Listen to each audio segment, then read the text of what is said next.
Une histoire d'amour cataclysmique.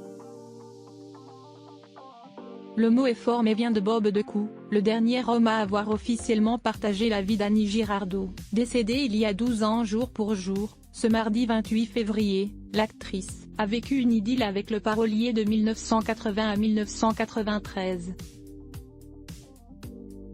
Mais loin d'être un long fleuve tranquille, leur relation a valu à la comédienne des critiques et, à leur séparation, de nombreuses rumeurs ont circulé sur l'influence négative du réalisateur sur elle. Il serait son ange noir. Ruiné, drogué, manipulé. Annie Girardot, plus tard atteinte de la maladie d'Alzheimer, aurait en effet été la grande perdante de leur amour, au début des années 1990. Assez d'être accusé de tous les maux de son ex-compagne, Bob Decou nous avait accordé une interview exclusive en 2010, à la sortie de son livre avec elle, édition Flammarion, écrit pour sa Nanny. De 13 ans son cadet, le cinéaste nous avait expliqué comment ils étaient tombés dans la drogue. Notre responsabilité est commune. Tout a commencé lors d'une soirée à Rome où tous les invités consommaient de la cocaïne, s'était-il rappelé. Nous avons décidé de n'en prendre qu'ensemble, c'était comme un filtre d'amour. Au départ, c'était un plaisir lié à la sexualité, avait-il innocemment souligné dans nos pages.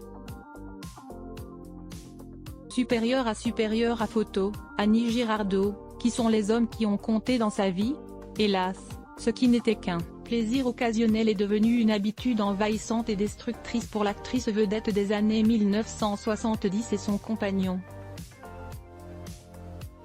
On s'est laissé traîner dans une spirale infernale avec tous les aspects négatifs que cela peut induire, mal-être, paranoïa, descente, où tous les moyens sont bons pour remonter, avait admis Bob Decou dans Gala, 17 ans après leur rupture.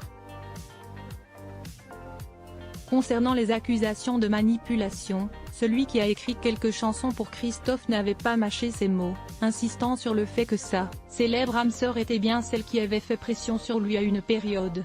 Annie a toujours fait ce qu'elle avait envie.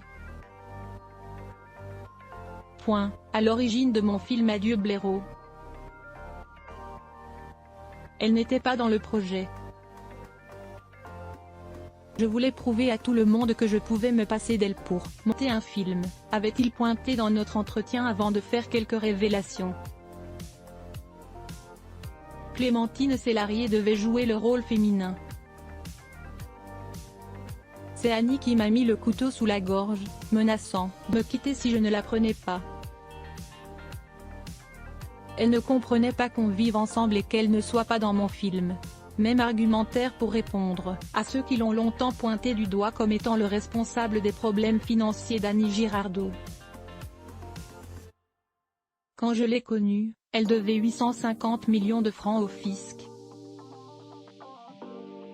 Elle ne savait pas gérer l'argent, dévoilait-il alors, rappelant le fiasco du spectacle revu et corrigé au Casino de Paris, pour lequel elle s'est portée caution. Ce fut un échec et elle a dû payer les dettes. Point. Si j'ai continué à vivre avec elle, c'est bien parce que je n'étais pas intéressé par son argent, avait-il aussi lâché dans nos pages, souhaitant ainsi clouer le bec à ses nombreux détracteurs. Crédit photo, JLPPA Best Image.